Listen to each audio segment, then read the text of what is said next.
In-naħla Maltija għandha long sewdieni u hija endemika l-Gżejjer Maltin, jiġifieri ma ssiba mkien aktar fid-dinja ħlif hawnhekk. Studji xjentifiċi wrew li n-naħla Maltija hija ħafna aktar b'saħħitha minn naħal ieħor fosthom biex tilqa' l-predaturi bħal bal taż-żunżan.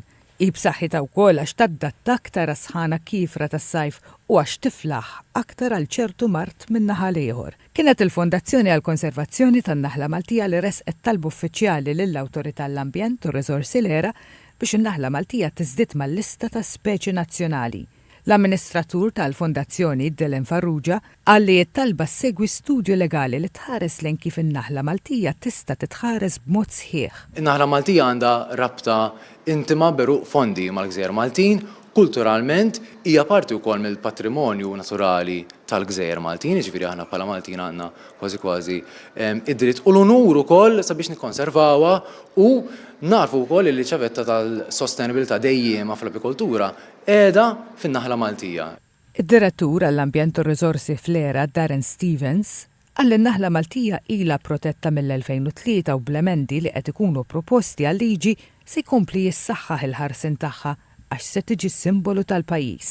In-naħla hija meqjusa bħala flagship species, jiġifieri speċi li kulħadd jaf u kulħadd jaf x'inhi l-importanza. Allura tista' tintuża biex tbieħ l-importanza ta' daw id-dakkara kemm għall-ikel u kemm għall-biodiversità. In-naħla Maltija hija importanti għal ħafna aspetti. Ħafna nies jaħsbu li huwa ġast l-għasel jew il-beeswax, imma fil-verità hija importanti wkoll għal ħafna siġar tal-frott u anke ħaxix u ovvjament għall-fjuri u l-pjanti slavaġ li għandna. Żied li l-emendi fil-liġi li se jwasslu biex in-naħla Maltija tiġi ddikjarata l-insett nazzjonali ħadu ħsieb it-tħassib ta' dawk li jrabbu n-naħal għax qed ikun propost li kull min ikollu permess mid-Dipartiment tal-Agrikoltura biex irabbi n-naħal se jkollu b'mod awtomatiku l-permess tal-era.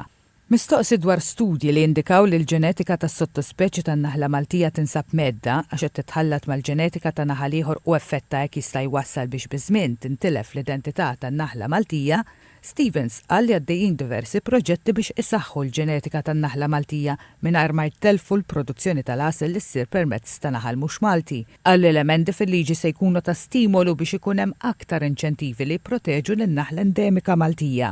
Il-konsultazzjoni pubblika biex in-naħla Maltija tiġi ddikjarata bħala l-insett nazzjonali bdiet b'attività għal tfal minn skejjel primarji fil-Buskett. Il-femiet tal-pubbliku se jintlaqgħu sa 19 ta' Marzu.